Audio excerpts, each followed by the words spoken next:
자, 오늘 다 같이 읽으실 성경 말씀은 요한복음 17장 1절에서 5절까지 말씀입니다.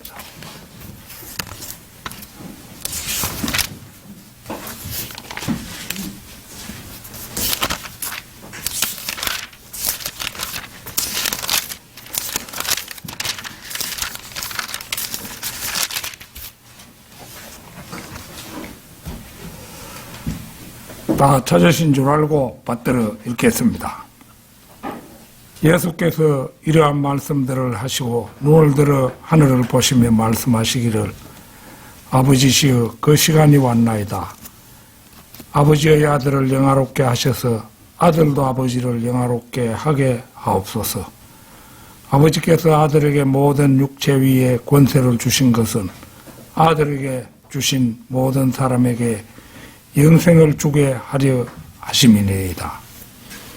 영생은 이것이니 곧 사람들이 유일하고 참 하나님이신 아버지와 아버지께서 보내신 예수 그리스도를 아는 것이옵니다. 내가 땅에서 아버지를 영화롭게 하였으며 아버지께서 내게 하라고 주신 그 일을 완성하였나이다. 오 아버지시여 세상이 있기 전에 내가 아버지와 함께 갖고 있던 그 영광으로 이제 나를 아버지와 함께 영화롭게 하여 주옵소서.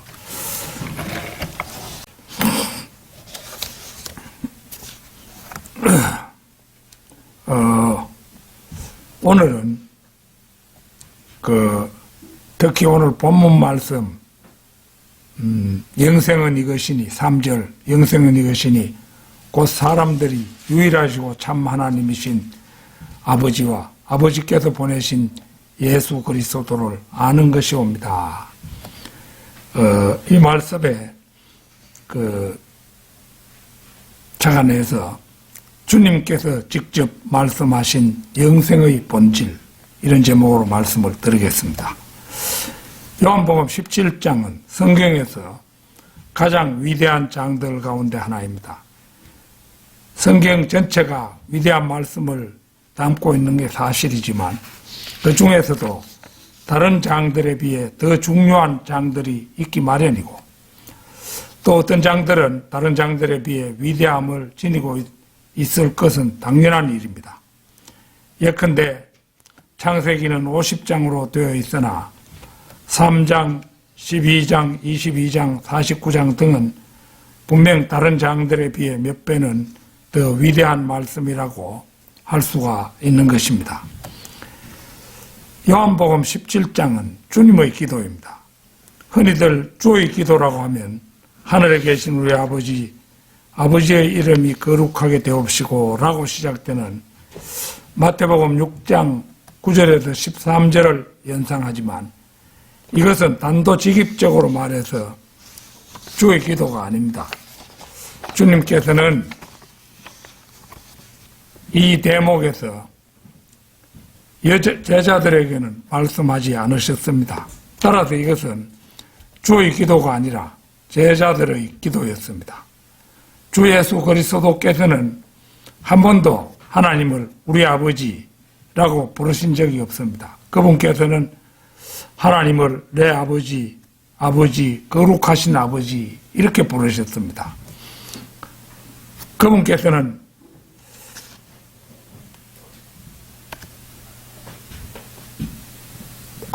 우리 주기도 하늘에 계신 우리 아버지 이렇게 되어 있는 이것은 우리 주님께서 아버지 하나님께 드리는 기도가 아니었던 것입니다. 만약 하나님의 아들이신 주님께서 우리 아버지라고 하나님을 부르셨다면 그것은 주님께서 자신을 제자들의 무리 가운데 한 사람으로 격화시킨 것이나 다름이 없습니다.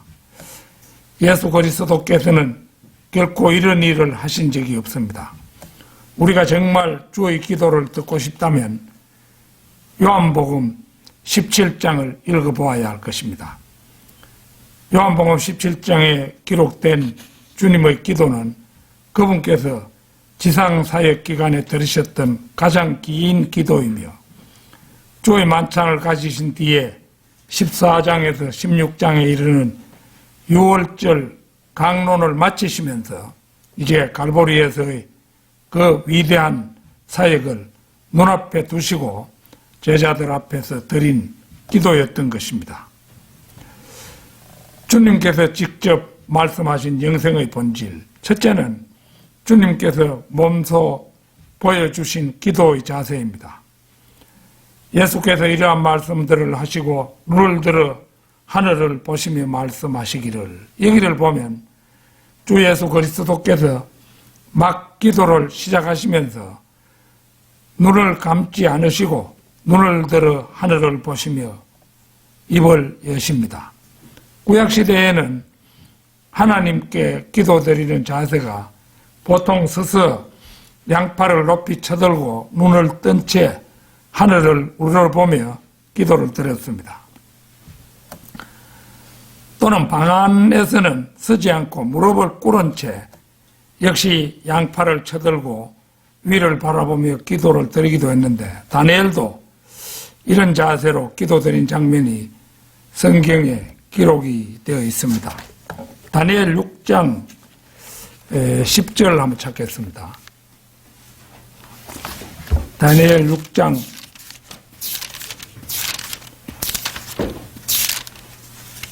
10절입니다. 이제 다니엘이 그 문서가 서명된 것을 알았을 때 그의 집으로 가서 그의 방에서 예루살렘을 향해 창문을 열어두고 그가 전에 하던 대로 하루에 3번씩 무릎을 꿇고 기도하였으며 그의 하나님 앞에 감사를 드렸더라. 여기서 우리는 다니엘은 위를 보는 대신에 예루살렘 쪽을 향해 기도드렸음을 알 수가 있습니다. 초대교회 시대에 들어와서도 손을 들고 기도하는 것이 일반적인 자세였습니다. 디모데전서 2장 8절도 한번 찾겠습니다. 디모데전서 2장 8절입니다.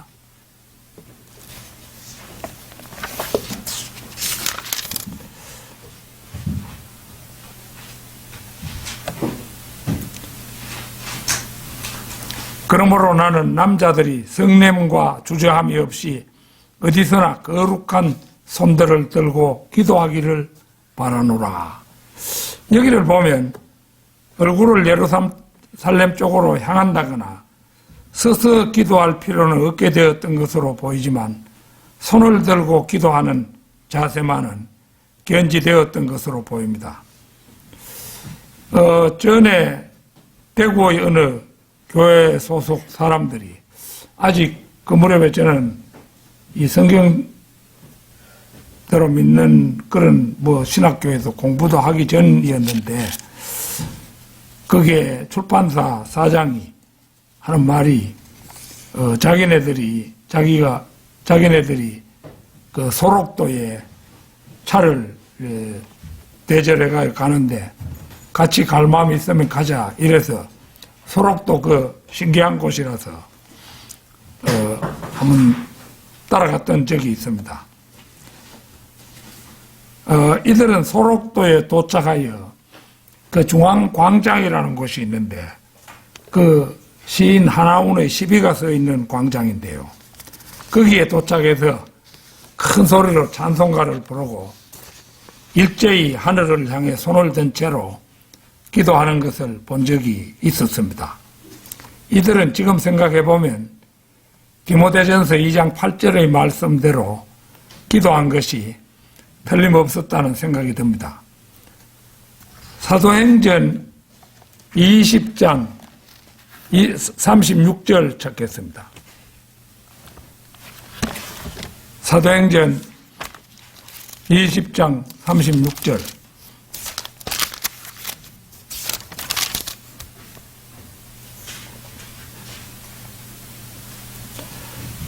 바울이 이런 말을 한 뒤에 그들 모두와 함께 무릎을 꿇고 기도하니. 여기에 나타난 기도의 자세는 무릎을 꿇은 채 양팔을 높이 들고 두 눈이 하늘을 우러러보려면 무릎 꿇는 자세가 엉덩이를 바닥에 대지 않은 채 반 무릎을 꿇은 것으로 짐작이 됩니다.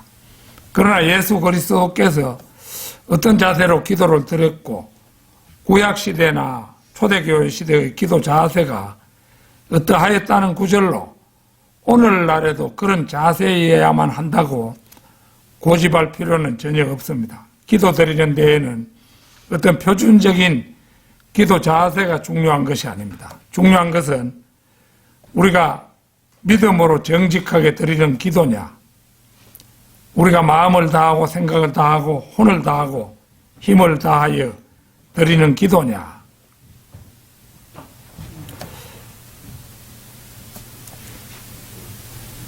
그래서 이런 점이 이제 중요한 것이지 다른 것은 크게 중요하지 않은 것입니다. 시편 123편 1절 한번 보겠습니다.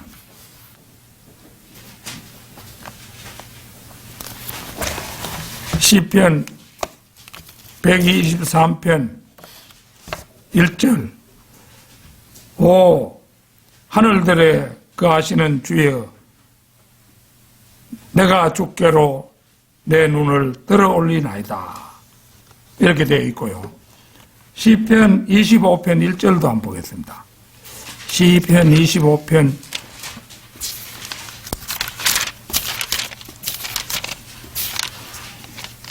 1절 오 주여 내가 주께 나의 혼을 들어 올리나이다. 이 두 곳을 보면 다윗은 기도하면서 눈을 들어 올린다고도 했고 혼을 들어 올린다고도 했음을 알 수 있습니다. 아무튼 오늘 본문 말씀에서 주님께서는 눈을 들어 하늘을 보시며 기도를 드리시는데 아마도 걸어가시면서 기도 드리시는 게 아닌가 싶은 생각이 듭니다. 주님께서 직접 말씀하신 영생의 본질, 둘째는 그 시간이 왔음을 알리며 아버지께 드리는 간구입니다. 그 시간이 왔나이다. 아버지의 아들을 영화롭게 하셔서 아들도 아버지를 영화롭게 하게 하옵소서. 그 시간이 왔나이다. 그 시간은 주님께서 십자가에 처형될 시간을 말합니다. 이제 바야흐로 그 시간이 다가온 것입니다. 그 시간이야말로 지구의 역사 전체로 통틀어 가장 위대한 순간입니다. 이 순간은 주님께서 우리 모두를 위하여 스스로 죄가 되셔서 십자가에 달려 죽으시는 영광의 시간이요. 이 세상의 통치자 마귀가 마침내 심판이 확정되는 승리의 시간입니다. 이 시간이야말로 하나님의 의가 나타나고 인간의 모든 죄가 용서되며 하나님의 화해가 선포되는 시간입니다. 주 예수 그리스도께서는 바로 그 위대한 역사가 성취되는 찰나가 다가왔음을 아버지께 구하시면서 그 시간이 왔나이다 이렇게 말씀하심으로 기도를 시작하십니다. 예수 그리스도께서 이것을 구하시면서 기도를 시작하시는 까닭은 그 시간이야말로 그분께서 세상에 오셨던 목적이 이루어지는 아주 중대한 시간이기 때문입니다. 그러나 그분의 간구는 자신의 개인에 대한 것이 아니라 아버지의 아들을 영화롭게 하셔서 아들도 아버지를 영화롭게 하게 하옵소서라는 것이었습니다. 예수 그리스도께서는 보는 것처럼 아버지 하나님께 자신의 영광을 구하십니다. 그리고 아버지 하나님께서도 아들이신 예수 그리스도로 말미암아 영화롭게 되시기를 구하십니다. 이 말씀은 예수 그리스도께서나 주 하나님께서 세상으로부터 영광받는 것을 원치 않으신다는 사실을 극명하게 드러냅니다. 이것은 구원받아 하나님의 자녀가 된 모든 사람들도 마찬가지입니다. 하나님께서는 자녀들이 세상으로부터 영광 받는 것을 바라지 않으십니다. 주님께서는 자녀들이 오직 하나님께 영광을 돌리고 또 하나님께로부터 오는 영광만을 구하는 것을 원하십니다. 주님께서는 바리새인들을 꾸짖으시면서 말씀하셨습니다.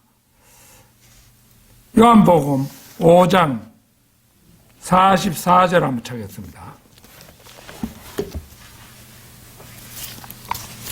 5장 44절.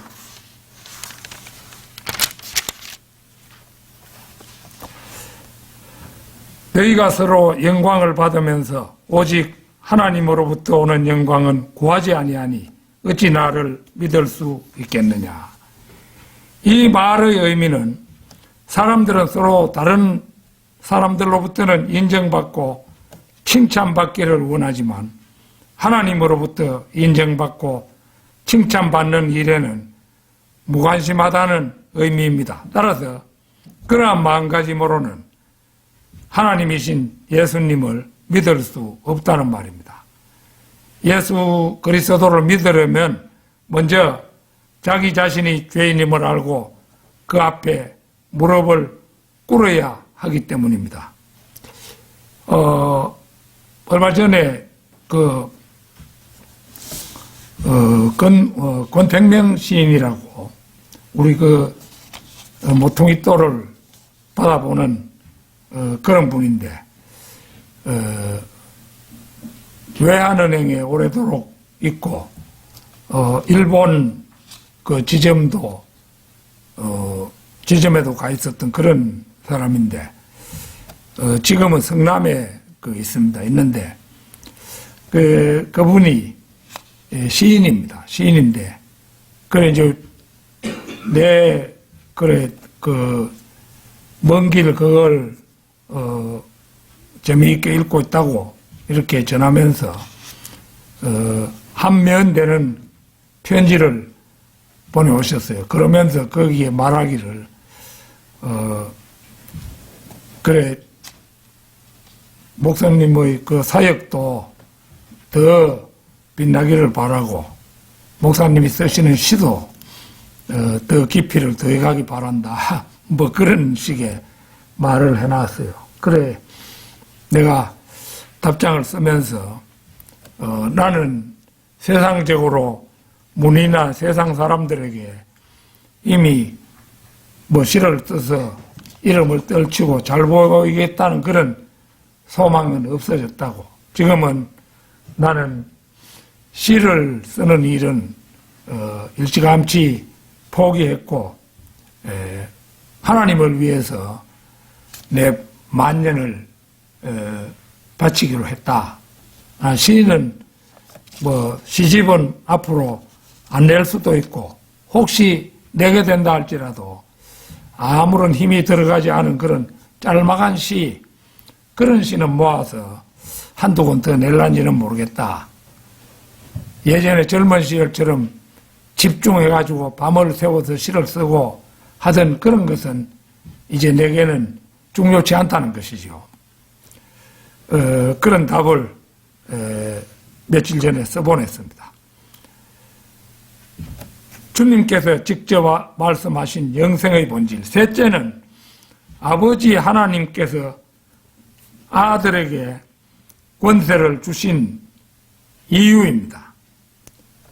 아버지께서 아들에게 모든 육체 위에 권세를 주신 것은 아들에게 모든 사람에게 영생을 주게 하려 하심이니이다.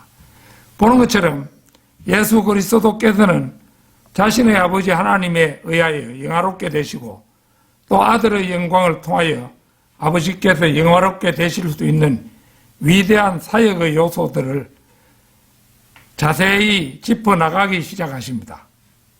아버지께서는 아들에게 모든 육체 위에 권세를 주심으로써 아들을 영화롭게 하시고 그 권세로 자신에게로 오는 모든 사람에게 영생을 주게 하려 하심으로써 그 아들을 영화롭게 하십니다. 그러나 주님께서 궁극적으로 바라시는 것은 자신을 통하여 아버지께서 영화롭게 되시는 것입니다. 이것이 성취되기 위해서는 무엇보다도 자신이 죽으실 수 있는 갈보리 십자가가 반드시 세워져야 하고 그 나무에 달려 죽는 일이 반드시 완수되어야 하며 더 나아가 죽은 자들로부터 다시 일으켜지고 또 갈보리에서 쟁취하신 승리를 들고 승천하셔서 하나님 보좌 우편에 앉혀서 1년 그렇게 계시는 앉혀지시는 그러한 일련의 모든 일들이 이제 완료되어야 합니다. 주님께서는 이를 위해서 지금 강구하고 계신 것입니다. 주 하나님께서 아버지에게 아들에게 주신 모든 사람에게 영생을 주게 하시려고 아버지께서 아들에게 모든 육체 위에 권세를 주신 것이라고 예수 그리스도께서는 말씀하십니다. 이 말씀은 우리가 주 예수 그리스도를 우리의 구주로 영접하면 주 하나님께서는 그런 우리를 예수 그리스도께 주시고 우리에게는 사랑의 선물로 예수 그리스도를 주시며 주 예수 그리스도 안에서 우리가 영생을 얻게 하신다는 말씀입니다. 예수 그리스도를 믿는 자들은 하나님께서 예수 그리스도께 주신 선물이요 예수 그리스도는 그를 믿는 자들에게 주시는 하나님의 선물이다라고 누군가 말했는데 이 말은 아주 적절한 표현입니다. 이것은 우리와 주 하나님 사이에 이루어지는 일종의 물물교환 같은 것입니다. 우리가 주 예수 그리스도를 영접하면 하나님께서는 우리를 선물로 그리스도께 주시는 대신에 우리에게는 주 예수 그리스도를 선물로 주십니다. 우리가 가슴속에 주 예수 그리스도를 영접하잖아요. 그러니까 우리 자신이나 예수 그리스도께서나 다 같이 하나님께서 요긴하게 사용하시는 선물인 셈입니다. 우리가 하나님께서 예수 그리스도께 주실 선물이 되려면 우리는 먼저 주 예수 그리스도를 우리의 구주로 영접하지 않으면 안 됩니다. 그래야만 아버지 하나님께서는 우리를 선물로 그리스도께 주실 수가 있습니다. 그리고 그 대신 우리에게는 예수 그리스도를 선물로 주십니다. 그 결과 우리가 얻는 것은 주 예수 그리스도 안에서의 영생인 것입니다. 아버지께서 아들에게 모든 육체 위에 권세를 주신 것은 곧 아버지 하나님께서는 아들 하나님이신 예수 그리스도께 권세를 주셨습니다. 모든 육체 위에란 1차적으로 모든 인간 위에 군림하는 권세를 의미하지만 궁극적으로는 모든 피조물 위에 군림하는 권세를 의미합니다. 부활 승천하신 예수 그리스도께서는 천사들과 권세들과 능력들이 그에게 순종케 하는 권세를 가지는데 부활하신 주님께서 제자들에게 나타나셨을 때에도 하늘과 땅에 있는 모든 권세를 나에게 주셨도다. 마태복음 28장 18절에서 그렇게 말씀을 하셨습니다. 따라서 그리스도께서는 모든 정사와 권세의 머리이신 것입니다. 주님께서 직접 말씀하신 영생의 본질. 셋째는 우리 인생이 궁극적으로 바라는 영생의 본질입니다. 영생은 이것이니 곧 사람들이 유일하시고 참 하나님이신 아버지와 아버지께서 보내신 예수 그리스도를 아는 것이 옵니다. 이 구절을 언뜻 보면 지금 아들이신 예수 그리스도께서 아버지이신 하나님께 영생이 무엇인지를 설명해 주시는 것처럼 그렇게 기술되어 있습니다. 그러나 지금 주님께서는 아버지 하나님께 간구하고 계시는 중입니다. 그분께서는 아버지께 무엇을 가르쳐 주고 계신 것도 아니고 제자들에게 영생에 관하여 강론하고 계신 것도 아닙니다. 그분께서는 이제 막 기도를 시작하셨고 이 기도를 통하여 아버지께 무엇인가를 간구하고 계신 중입니다.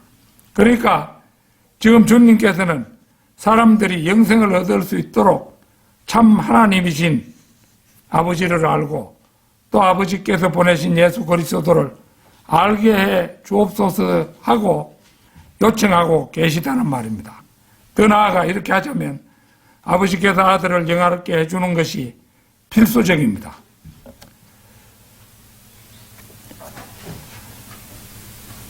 다시 말해서 주님께서 이 땅에 오실 때 갖고 오셨던 사명이 완수될 수 있도록 해달라고 기도하고 계신 것입니다. 갈보리 십자가에서의 죽음이 이루어지지 않는다면, 즉 예수 그리스도의 영광스러운 사명 완수가 좌절된다면 하나님의 구원 계획은 실패로 돌아가고 말 것입니다. 주님께서 십자가에 처형되신 후 장사된 지 사흘 만에 죽은 자들로부터 일으켜지시지 않는다면, 즉 예수 그리스도께서 부활의 영광을 받으시지 못하신다면 이 세상의 통치자 마귀에 대한 심판은 미결로 남게 될 것입니다. 부활하신 주님께서 성천하지 않으신다면, 그리하여 그 영광이 하나님 우편에 앉게 되지 못하신다면 성령께서 이 땅에 오시지 못할 것입니다. 진리의 영이신 성령께서 이 땅에 오지 않으신다면 아버지 하나님과 그분께서 보내신 예수 그리스도에 대한 진리와 모든 지식들은 사람들에게 차단되고, 그렇게 되면 그들이 유일하시고 참 하나님이신 아버지와 아버지께 보내신 예수 그리스도를 아는 것은 불가능한 일이 되고 말 것입니다. 그렇다면 결국 하나님께서 사람들에게 주시고자 하셨던 영생은 수포로 돌아가고 말 것입니다. 주님께서는 우리가 믿기만 하면 되도록 모든 것을 이미 이루어 놓으셨습니다. 영생은 이것이니 곧 사람들이 유일하시고 참 하나님이신 아버지와 아버지께서 보내신 예수 그리스도를 아는 것이옵니다. 우리 자신이 유일하시고 참 하나님이신 분을 알고 예수 그리스도를 아는 것이 곧 영생입니다. 하나님, 곧 주 예수 그리스도를 안다는 것은 단순히 그분을 인지하는 것뿐만 아니라 그분을 인지함으로써 그분을 신뢰하고 사랑하며 그분께 의지하여 살고 그분과 지속적인 교제를 유지한다는 것을 말합니다. 그렇게 하자면 우리 자신은 이미 없고 그분께서만 들어와 계신 가운데 우리 자신이 그분과 완전한 일치를 이루고 있어야 합니다. 이렇게 되어야만 우리는 그분을 완전히 신뢰하고 의지할 수가 있습니다. 그때 우리는 무엇과도 비교할 수 없는 영생이 주어지는 것입니다. 주님께서 직접 말씀하신 영생의 본질, 다섯째는 잠시 뒤에 완성될 주 예수 그리스도의 구속 사역입니다. 내가 땅에서 아버지를 영화롭게 하였으며 아버지께서 내게 하라고 주신 그 일을 완성하였나이다. 말씀대로 잠시 후에는 갈보리에서 구속 사역이 완수될 것입니다. 이로써 하나님의 영광은 그 절정에 달하게 될 것입니다. 예수 그리스도께서는 그분 자신이 히브리서 3장 1절 말씀 그대로 하나님의 영광의 강체시며 그분의 인격의 정확한 형상이셨기에 하나님께서는 그리스도 안에서 이미 영화롭게 되셨습니다. 하나님께서는 그리스도께서 이 땅에 오셔서 많은 기적들을 행하심으로써 그 가운데서도 영광을 받으셨습니다. 하나님께서는 또한 예수 그리스도께서 지상 사역을 진행하시는 동안에 전파하신 모든 진리의 말씀들 가운데서도 영광을 받으셨습니다.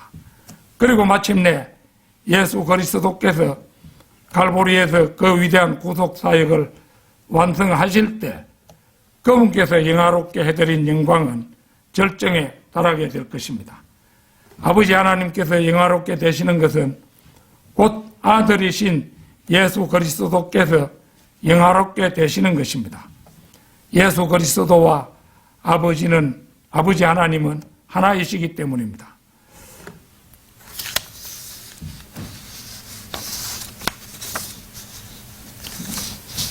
주님께서 말씀하신 영생의 본질, 여섯째는 예수 그리스도께서 세상이 있기 전에 아버지 하나님과 함께 가졌던 엄청난 영광에 대한 강구입니다. 오 아버지시여, 세상이 있기 전에 내가 아버지와 함께 갖고 있던 그 영광으로 이제 나를 아버지와 함께 영화롭게 하여 주옵소서. 보는 것처럼 그 영광은 세상이 있기 전부터 예수 그리스도께서 내가 아버지와 함께 갖고 있던 그 영광입니다. 예수 그리스도께서는 이 땅에 오셔서 인간으로 낮아지셨습니다. 뿐만 아니라 죄와 저주가 되셔서 희생 제물로 떨어지셨습니다.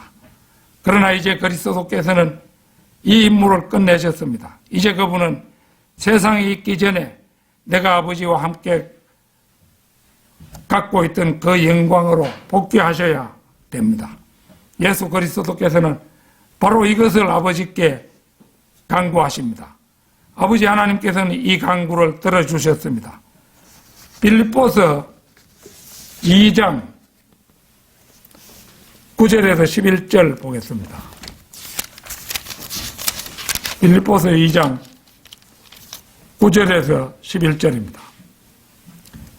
이로 인하여 하나님께서는 그를 지극히 높이시고 모든 이름 위에 있는 한 이름을 그에게 주사 하늘에 있는 것이나 땅에 있는 것이나 땅 아래에 있는 것이나 모든 무릎을 예수의 이름에 꿇게 하시고 모든 혀가 예수 그리스도를 주라 시인하여 하나님 아버지께 영광을 돌리게 하셨느니라.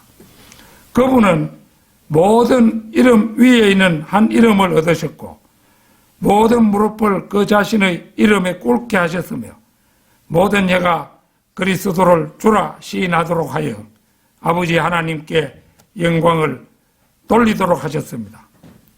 그뿐이 아닙니다. 요한계시록 5장 11절 12절 찾겠습니다.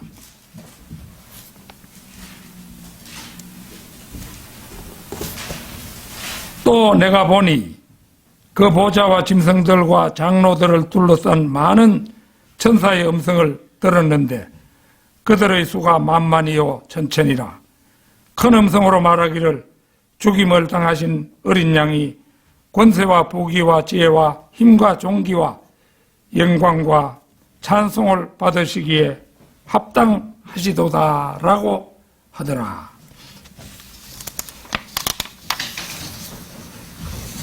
갈보리 십자가 사역 완성으로 말미암아 그분은 권세와 부귀와 지혜와 힘과 존귀와 영광과 찬송을 받으실 것이 예정되어 있는 것입니다.